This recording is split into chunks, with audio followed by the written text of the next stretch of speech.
very massive projects, but problem yekuti vakanzi market tinokupai, but at the end now havasina market here, vakushaya market, they are now struggling in terms of market. So guys, as usual, market atina zera nayo, that's what I always say, and ichokwadi market atina zera nayo. But if you farm kana ukarima huku dzako uchitemba kuti decent at market atina zera nayo, usina kuita what we call market research. Market research is very important. A lot of farmers vanozondedza mukoma D tikudawo market yechakati, mukoma D tudawo market yema broilers, mukoma D tudawo market yechakati. Zvinoratidza kuti munhu arima, imagine munhu anokudza kuti ana market asane 5000 huku, munhu ana market ane 10000 huku, munhu ana market but ane 20000 huku, akarima achinzi market iripo, market iri guarantee. Hello guys, welcome back to another episode. It's your boy Decent. Today is another day. Nasira rimwe zuva. Guys, it's been long ndisina kumbogitira a sit down video. So today I've decided to do a sit down video. Pane issue kundinetsa guys. I've been traveling throughout the country ndichienda kwakasiyana siyana, but pane issue yandibata yekuti ndoda kubatsira hama dzedu dziri kunze. A lot of people are investing back home. Most of them are investing back with farming, doing farming, different types of farming. As you know, I do focus on poultry farming consultants. So guys, it's been long ndichienda kuma farms evanhu ndichiona vari diaspora kana kuti vari kunana UK, vari kunana South Africa, kunana USA. Pane advice yandoda kuvapa before va investor back in Zimbabwe, mostly for those varoda kuita poultry farming in Zimbabwe, whether you want to do my broilers, whether you want to do my layers, or even my roadrunner, anything to do with poultry, you should listen to this conversation, to this, I don't know if it's a teaching or conversation, but I hope zvichabatsira vakaita se vakawanda. So guys, this video is proudly sponsored by V's Vet Shop. Avo vanoita zvekutengesa ma vet equipment kana ma vet accessories, including my incubator accessories, my vaccination gun, mesh wire, anything to do with poultry, nema antibiotic. So for those vanenge vachida, don't forget to check their page. I'm going to put their numbers on the screen as always in the description. So as usual, if you are new, don't forget to subscribe, like, share, comment. As always, turn on the notification bell so that whenever I come up with another interesting episode, you will be notified. So guys, without wasting much of your time, let's get into the details of this video. Compliments of a good day, farmers. Have you ever been wondering, or have you ever been looking for a reliable supplier who can supply you with your vet tools and vet equipment? This vet shop is available and it caters for all your farmers' needs. You might need incubator accessories, including hatching trays, hatching baskets, tending mortars, etc. In our stock, we also do have vaccination guns, dosing guns. You need to get in touch with us so that you book with us. Are you wondering, or are you scared that you might not deliver to as far as Vishavane? We have been delivering these orders to as far as South Africa, Bedbridge and Victoria Falls. As far as you are, we deliver nationwide. Whether you're in Featherstone, Victory, Chirezi, you might name it, we deliver at your doorstep. In our stock, we do have farmers variety, your one-stop shop. We have solar floodlights, we have mesh wires, we have everything that you might name that can be needed by a farmer. Book us, get in touch with us on the number that is appearing on the screen for all your farmers' needs. So guys, in today's topic, we want to talk about how diasporian farmers are losing money with farming in Zimbabwe. So, kana musati matanga farming, kana muri kuzawa sotanga farming, please watch this video. Muone kuti munozvifambisa sei, what's the procedure, ndapi ma mistakes amunofana kuavoida musati mapinda farming, musati mainvesta mari. Remember, every investment counts. Kuno umwe munhu anongoti haana mari ya investor, anongomuka mangwana atora mari kana taita sei. So what do we need to do? Ma diasporians are mistake number one, they are investing much in infrastructure. Ndogara ndichita ma video pande chitaura paipa ndichiti vazhinji vari kuinvesta more in infrastructure.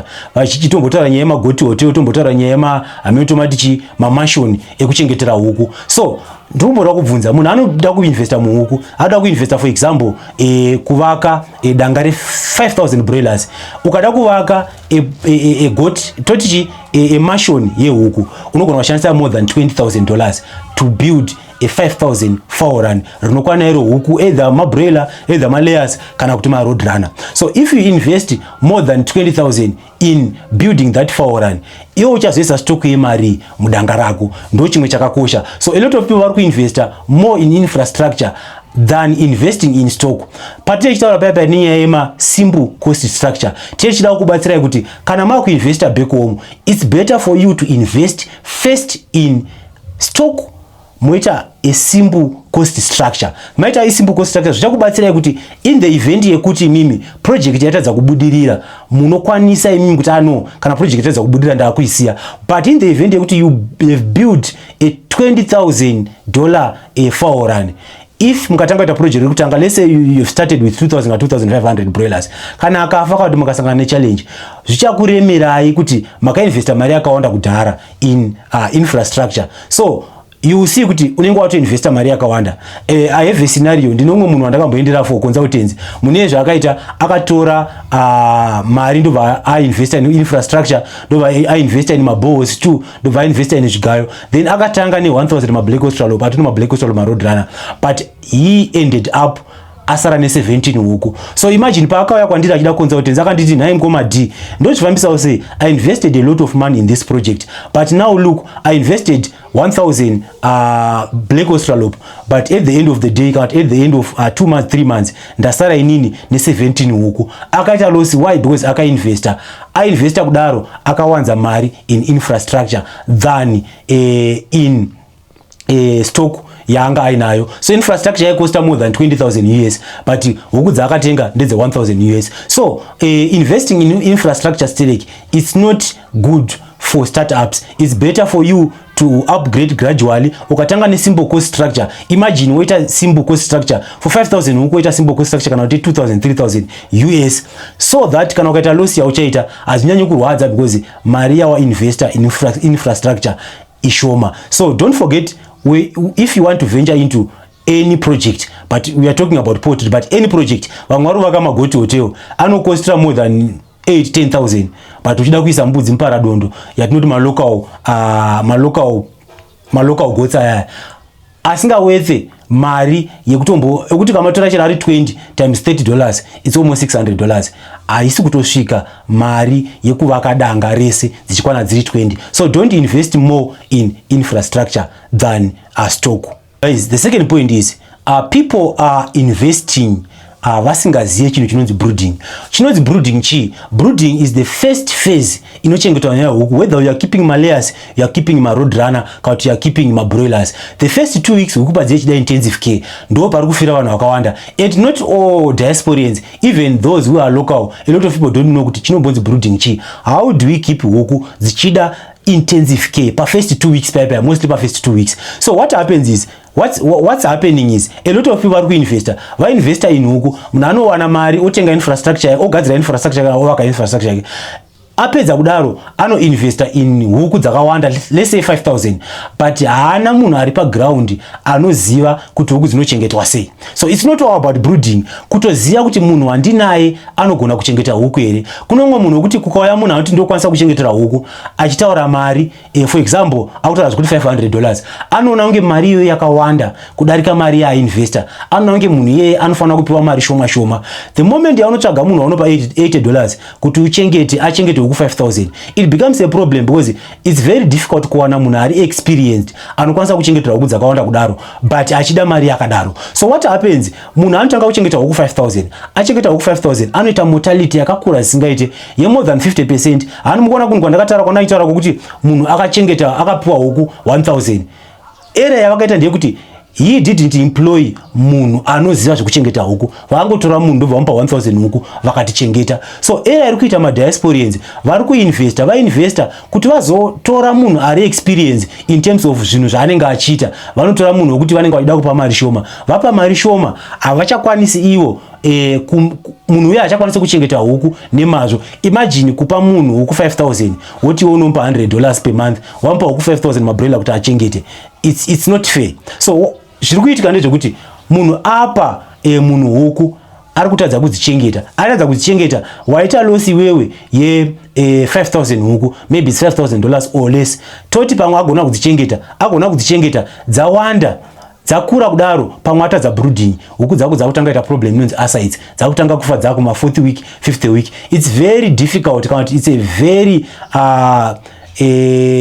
totichi said situation yekuti iwo unochengeta huku dzako for the first 2 weeks, but kana dzasvika ku 5-6 weeks dzakutanga kufa, dzatoja chikafu. It's better for them dai dzakatofa ari maday old dzisati dzadya chikafu because dzikafa dziri maday old waita loss shoma than munhu ari kuzofirwa nehuku dzati kurei. So my advice is when you are in diaspora, when you want to invest in poultry farming, when you want to invest in any other project, even goat farming, even pig farming, even pen fattening, try by all means to employ vanhu vane ruzivo nezvinhu zvaunenge wainvesta in. It's better for you kuti udhurirwe nezvinhu zvacho asi uchiziva kuti my project is in safe hands. So try by all means kupa munhu anoziva zvaanoita the project. So that's another era iri kuita vanhu vasiri paground. Mostly vanhu vasiri paground because vanhu vasiri paground anenge achida ma-updates kudaro but ari kupa munhu asiri kuziva zvaari kuita. So try by all means to employ someone who is knowledgeable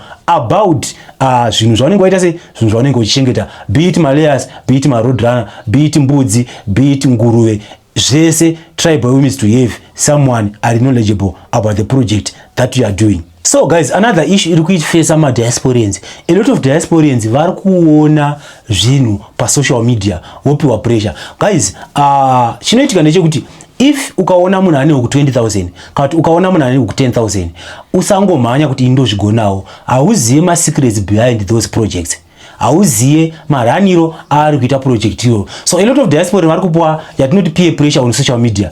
Munhu ari kuona munhu achidai ona mavideo ana D, ona mavideo ana Mr. Kunda, ona mavideo ana Kelvin Bidot, anyone ari kuita farming. So vaona kudaro kuti maiwe regani mhanyo ndino investor, kune ma hidden secrets ari mu projects rine richita munhu ari mu projects anenge achita vanhu. You never know. Kuna munhu ari kurima huku 20,000 but ane readily available market. Iwo unoda kuenda kunorima huku 20,000. Ane readily available market but you hauna market. Woto manya kuti ndakuti ma huku 20,000 ndari ma huku chichi. So we should understand cost market and you should understand cash flow. Cost understanding the cash flow and cost are involved in farming. Chino chakata sehuku guys, chine ma daily expenses. Uchatoda zuva rega rega uchatoziva kuti uri kuda mvura, zuva rega rega uchatoziva kuti uri kuda chikafu, zuva rega rega uchatoda kuziva kuti kuda munhu ari kumonitor. Those are the daily expenses atofanira kutoita sei kutoziva. So when venturing, I'm advising kuti kana wakuventure into poultry farming, try by all means to do your budget your things. Kana uchiziva kuti project yangu uri kuda 20,000, gara waka budgeta 20,000. A lot of my projects also, imagine doing roadrunner farming or doing layer farming uchitanga from day one.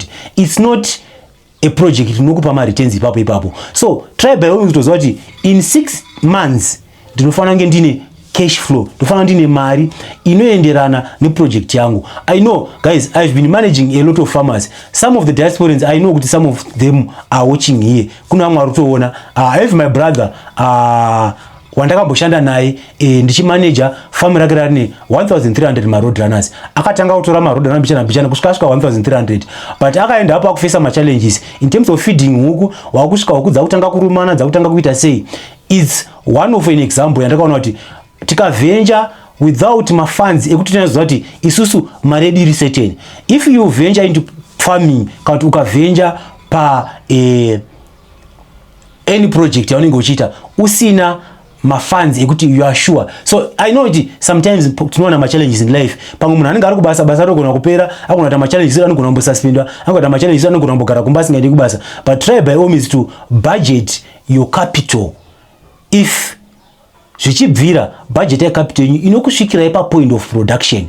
Imachikita malaya saying that malaya saying can run 18 weeks. Even budget inokusisa pa 18 weeks. Kuitira pa wachazotanga production paper azikuremeri because project inofanira kunge yakufunda inofanira kunge yakuita fund itself in terms of buying feed because huku dzinedza kuita sei dzinedza apa production, huku dzinedza kukandira, huku dzinedza tengwa. So try by all means to venture into farming magadzira mafunds enyu so that hamufese ma struggles during the process yekuti project haisati yakwanisa kuzvipa mari nekuzvitengera feed kana kuti kuzviitira ma expense ayo. So my advice, never invest. Today's mantra is never invest pazvinhu zvausingazive. Unofamba uchitaura wega. Try to have knowledge first. Talk to them on ma projects. Ngavakudze ma secrets. Vanotoziva kuti a lot of vanhu vari ma projects, especially those are in Zimbabwe, vakadzidza the hard way. Why? Because vakadzidza through practical experience. Zvakafanana inini I learned through practical experience. So never invest pachinhu chausingazive.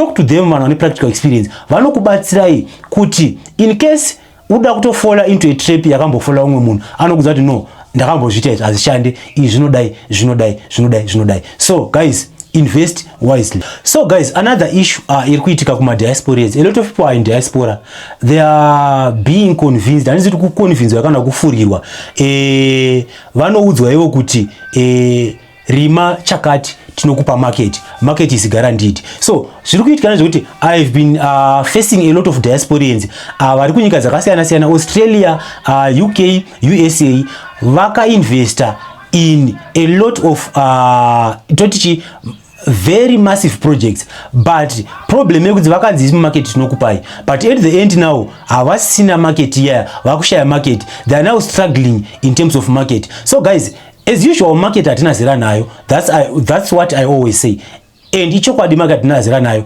but if you farm kana ukarima huku dzako uchitemba kuti descend at market hatina zera nayo, usina kuita what we call market research. Market research is very important. A lot of farmers vanozondedza mukoma D tikudawo market yechakati, mukoma D tudawo market yema broilers, mukoma D tudawo market yechakati. Zvinoratidza kuti munhu arima, imagine munhu anokuudza kuti ana market asani 5,000 huku, munhu ana market ani 10,000 huku, munhu ana market but ani 20,000 huku, akarima achinzi market iripo, market iri guaranteed. So what I advise, if you want to venture into poultry, be it broilers, layers and roadrunners, try by all means to do what you call a market research. Ziva kuti kunhu kwauri kurimira huku dzako kunhu kune vanhu vakaita sei, kunoda zvakaita sei. Ndogara ndichiseka namukoma wangu anombondiudza kuti unoona umwe munhu achitengesa mafu chickens every toti ari kugeto kuti ari nzvimbo inogara mabachelor steric asi anotengesa mafu chickens. It means hauna kuita proper market research. Dai uri umwe munhu akaita proper market research unoziva kuti huku dzangu dzinoslotwa dzoiswa mufiriji dzotengeswa machicken cuts, because hakuna bachelor rinouya richitenga full chicken inotoora, kana kuti pamwe it's once in a while panenge achida kuzvispoila, but on normal conditions bachelor rotenga machicken cuts. So market research is very important for everyone who wants to venture into any project, especially farming. Try by all means to do market research. Itai market research kwa muri koko. Kana musingakwanisa kuita market research, it's better ku assistwa nemunhu ari in field. Ukoya kwandiri nochiti mukoma D, how is the market yema broilers kwakati, kana kuti ndoda kuchengeta mabroiler ndiri kwakati, and isusu as vanhu vanofamba, vanhu vanoziva kufamba kwese, mostly kanyika teitoziva nzvimbo yauri kuti nzvimbo yauri togona kutokudza kuti no, nzvimbo yauri iwo unokwanisa kutochengeta chakati, hakuna vanhu vakawanda vari kuzvichengeta. That's number one. Number two, it's very easy to penetrate the market. Why? Because there's no competition. So if you do your market analysis very well, market analysis chinhu chinoda kutoitwa normally physically, kutotuma munhu kwa kutoita iwe physically. Try by all means kufamba mumabucha uchitarisa kuti mune nyama yemabroiler, nyama yasi kuwanikwa iri kuwanika here, so that you will be able to know kuti kana ndikarima huku inini, what's my target market, ndikuda kurimira ani, ndikurimira mabucha here kana ari mabucha, ndikurimira vanhu vanotenga ma1 here, ndikurimira wholesale here. Ndo zvinokupa kuti uzive kuti namba yandichachengeta inini inamba yakaita sei, so that ndinokwanisa inini kumita the demand, kana kuti ndinokwanisa kusupply huku dzangu dzotedza kutengwa. I don't want to lie, when you want to venture into my broilers, ukazongoona wakuti iwo huku wakutanga kutengesa 6 weeks dzapa 6 weeks, it becomes a problem, because pauchazita another 2 weeks uchitengesa huku, zvinobva zvaita challenge yekuti broiler kana rakura rinodya, broiler kana rakura rinoramba richidya, chine chachikwambo. So if you start to sell your broilers at 6 weeks, maybe it will take 2 weeks for you to finish that batch. So ko pamwe pa 2 weeks abazechidyei, it means wakupinda muprofit nai. So market research is always important. Chinhu chandakaona chisinganyanyi kunetsa panyaya yemarket, mazai.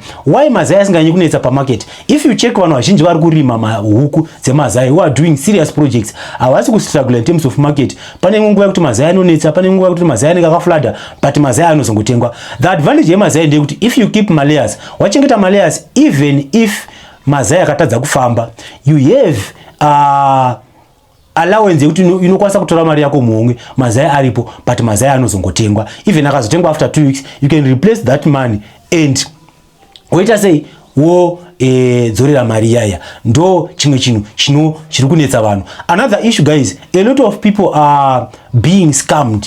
Guys, I have a lot of my farms under visitor so far. For those who are ku diaspora, UK, USA, Australia, they are being scammed. Kutengeserwa zvinhu zvisizvo. Why? Because they want cheap things. Vanhu vazhinji vanoda zvinhu zvakachipa, vasingazivi zvakachipa zvinodhura. A lot of people vari kutengeserwa huku ndakamboita imwe farm visit consultants kwaRusika kunonzi Goromonzi. There's a farmer there akatengeserwa mapoint of lay chemberezi mapoint of lay atimoza kuti huku dziri kumodifyiwa mwanotengeserwa ma-off layers omodify oita mapoint of lay apedza onzi chichita mapoint of lay. Guys, try by all means. Kana zvichiita, just call me. Ini phone yangu is always busy. Hakuna chinhu chepoultry chinowanikwa kwandisingazoti kuti kunowanika fake kunowanika original. Kwese kunowanika zvinhu zvakanaka almost kwese, unless if you are a new company, maybe ndo unatadza kuziva, but I know ma companies anotovhara vanhu, I know ma companies are genuine. So kana uchida ku venture into poultry, anything to do with poultry, feel free to call me. Naye mkoma dindo kumbira kuvunza kunowanika chakati chiri original ndikupi, kunowanika chakati chaicho ndikupi. I do andibhadharise ndinongokupai ma contacts kuti no uku ndo kunowanika chakadai. I have another situation yakaitika last week, kune umwe murimi aida something ndovandamudzwa kuti ndakwakati iye akuda kutenga kwakega akundovunza kuti asi munowana something here pakuti ndatenga kwakati. No, ndinofara kana ndikakurifeya yakunu kwekuti varwi kana kuti amutengesere zvinhu zvisiririzvo. So don't ever go for cheap things muchiti madhurisirwa. Normally chimwe nechimwe chine value yacho. The more yachinochipa, you should try by all means to stay away from that. Never invest pachinhu chausingaziye. Unofamba uchitaura wega, you pay school fees with your own capital. So guys, another issue ignore a lot of farmers, especially those who are not on ground. Please, chinhu chinonzi record keeping is very important in every project, in every business. So a lot of people know vari kuita project yekuti vanoleka record keeping. Sometimes they employ vanhu vasingatogoni kuita record keeping. Sometimes they employ vanhu vari very lazy kuti he or she can't even update zviri kuitika pafarm, problem yasangana nayo kana kuti anything to do with the project akwanise kuita sei ku-updata. So guys, ma records akakosha, anokubatsirai kuti muone kuti muri kuenda kupi muchibva kupi. Ndo interview vanhu vakawanda vanenge vasiri on ground kana vari pa ground, unoti ukamubvunza kuti une ukungani anenge achita an estimate kuti ndofunga ndine uku 500, ndofunga ndine uku dzakati. The reason why munhu achita ma estimates, it's because haana kuita proper record keeping. Proper record keeping inotangira huku dzichitanga kuuya ari ma day old. Kutanga kuziva kuti ndine uku 150, ndine uku 156, unofana kuzvinyora. Any mortality yaitika, be able to record. Wa recorder unotoziva kuti now ndapa project yangu yapa huku dzakati, project yangu yasvika pa huku dzakati. Zvinotibatsira kutracer kuona kuti tiri kumboda kana kuri kuti alright tilese huku dzakura, iwe uri kususpect kuti huku dzedu dziri kuma 500 something, uri kumboda chikafu chakawanda sei per day, hausi kuziya. Why? Because it's an estimate. Mwana wati tinopa 3 bags, munopa 3 bags, but kana huko dzapa point of lay, sometimes you see kuti mumwe munhu anenge akutopa huku chikafu chakawanda kuhuku shoma kana kupa chikafu chishoma kuhuku dzakawanda. Zvinoenda apo zvakukanganisa our production, because production yedu ikangodzikira. For example, for example, if you are keeping my layers, I have someone ato request manje kuti ndine huku dzakawanda zingaite, but dziri kuita problem yekuti hadzisi kukandira zvakanaka, dziri kuita 65% production. Katora mborine huku ngani ari kufungidzwa kuti dzinogona kunge dziri dzakati. So how are you calculating the 65% if you don't know the actual number yehuku dzawinadzo? So record keeping is very important. Ngatite disease records, zvirwere ngazvirekodwe, financial records especially panyaya dzemari pari very important. Cash flow inofana kuzikanwa kuti purumbopinda mari yakaita sei, at the end tiri kuita profit yakawanda sei. Zvinokupai kuti mubatsirike kuti kana if you want to grow, munogrowa muchiziva kuti tiri kuita profit yakati and estimate profit yazvakati. What happens is kana mukaita maprofits yayo mumabhuku, ndokuna kutokuziva kuti huku 100 dzino profit yakadai plus or minus yakadai, but iwe unogona kutoidarika depending kuti how are you managing your project. Inogona kuita less depending on how are you managing your project. So don't work with my estimates in terms of my records. Try by all means to keep every record. Kana ukaita mushandi asingakupe ma records, unofana kuwana ma daily records. If you are not on ground, iwane ma daily records kuziva kuti nhasi kana pafa huku ngani, kana pazoda kuti unoziva kuti dzinenge dzafa dzakati. No, they should be able to count kuziva kuti pafa huku ngani, dzafa dzakaita sei, dzazoita sei. And also another issue, a lot of diasporians ndakaona kuti vanokurumidza ku give up, vakaita ma problems vanokurumidza kuti no, let me quit. Munhu angofirwa no, let me quit. Ndakambozvedza zvikaramba. Guys, kana wafunga kurarama life yema projects, azvingoende mutserendende. Ukaona zvichitoenda kunge mutserendende kuti zvingokwidza zvakadai usingaone mukwidzo uchingoona matero, something is wrong, pane zviri kuitika. Saka try by all means to record every chinhu chaitika pafarm. Kana une mushandi ngaakupe marecords after every kana 24 hours kana 30 kana even 2 days. Mostly kana zvanyanya ngaakupe kana zvanyanya kuomesa ngaakupe weekly. Zvinokubatsira kuti mukwanise kutracer zvinhu zvenyu. Another issue guys, inyaya yesecurity. Security is very important. Kana chava nyaya yesecurity kuti chi mazuva ano kwaane technology. Sometimes it's not always paunofanira kufona nevideo call kana kutora time usingaoni kuti chii chiri kuitika. Investor in macameras. Ita security yako ine macameras ineimbwa, but normally macameras anokubatsira kuti even if you are in the USA, even if you are in the UK, even if uri ku Australia, ku South Africa, anokubatsira kuti uone the real time kuti chii chiri kuitika pafarm. Kana munhu muchita maproblem kuti munhu ukazisi kukandira, you can see kuti pamwe munhu asi kufeeda zvakanaka kana kuti asi kufeeda in time. Zvinotibatsira. So invest mostly in macameras. Macameras anowanika ari chipa, vanhu vatomainstalla vakawanda. Zvinotibatsira isusu kuti uone the real time.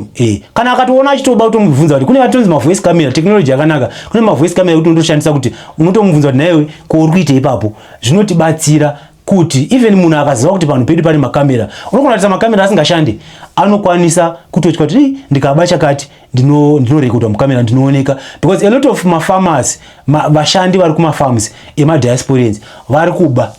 Ndakambodedza kune rimwe farm, the owner is not in the UK, ari in Zimbabwe, but aita zvekuti aienda weekly, but pafarm pake pape nehuku dzakawanda, papa asingacheketi marecords, panhu pafarm paibiwa bucket remazai every day. So akazorealize problem, paita umwe aifana kupuwa bucket remazai, ndobva anodhakwa, adzoka ndobva atanga kuti nai bucket rangu asi ndiri kupuwa bucket, asi zauti ari kudza murungu. Ndo pakabva pabuda kuti muridzi wefamu aibirwa bucket remazai every day. Imagine guys, kubirwa bucket remazai makrezi mangana kana mu 25 liter kana 20 liter remazai rakazara. Why zvakadaro? Because anga asina security yakaita se yakakwana. Imagine obirwa from manager kubva kuvashandi, it means kumonitor kwako kuti kushoma. So technology yanaka mazano guys.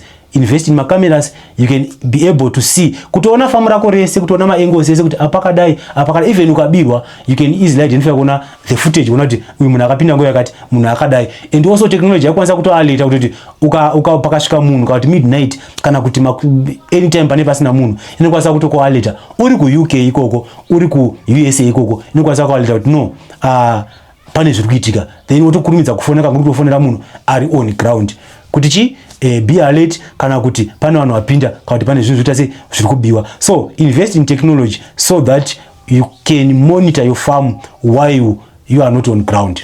Compliments of a good day, farmers. Have you ever been wondering, or have you ever been looking for a reliable supplier who can supply you with your vet tools and vet equipment? This vet shop is available and it caters for all your farmers' needs.